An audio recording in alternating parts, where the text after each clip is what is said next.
Hello everybody, my name is James, hope you're doing well and welcome back to another video. And today we're going to be talking about a new revelation from Mercedes over Max Verstappen, as well as some of Carlos Sainz's comments about what he thinks would have happened had he gone to Red Bull. If you enjoyed the video, make sure to leave a like and subscribe for more Formula 1 content. Also make sure to follow me on X at James's Pit Lane, I'll leave a link in the description. But let's jump straight into the video. So let's start with Sainz, and as we know with him, he currently drives for Williams. He was driving for Ferrari, but he was dropped at the end of the 2024 season due to Ferrari signing Lewis Hamilton. And while there was speculation at the start of the 2024 season that he could join Red Bull, as I say, he ended up going to Williams. Now, as we know, if Sainz had ended up at Red Bull, he would have been teammates with Max Verstappen, and the two have been teammates before, back in 2015 when they both made their debut year with Red Bull Junior team Toro Rosso. And in the 2015 season, Verstappen outscored Sainz, ending the year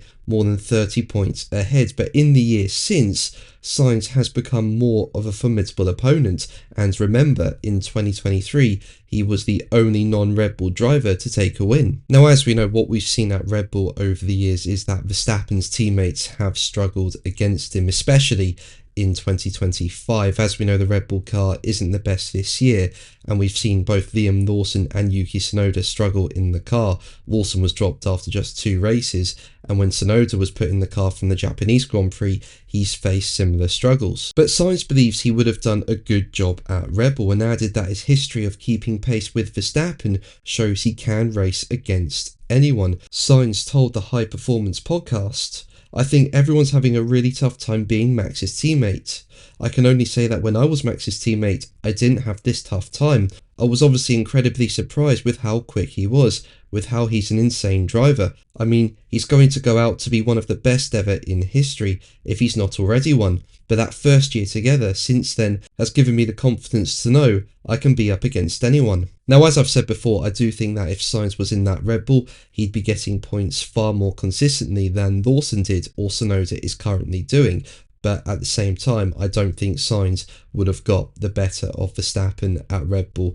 I don't think he'd be able to put in the spectacular performances Verstappen has been able to this season. Now, as we know, there has been a lot of speculation about Verstappen's future, and in recent weeks, he has been heavily linked with a potential move to Mercedes. And Motorsport.com say that over the past few weeks, it has emerged that Verstappen's camp had sounded out Mercedes team boss Toto Wolff over future plans, as Verstappen weighed up his options to remain in a competitive car in the future. Now, as we know with Mercedes, both their current drivers George Russell and Kimi Antonelli are out of contract at the end of this year. But speaking to Austrian broadcaster ORF, Wolff has said continuing with Russell and Antonelli is the absolute priority for him, and has played down any big surprises over the summer break. Wolff told ORF, as quoted by Motorsport.com, "Discussions have been taking place over the last few weeks and months, so they are all up to date.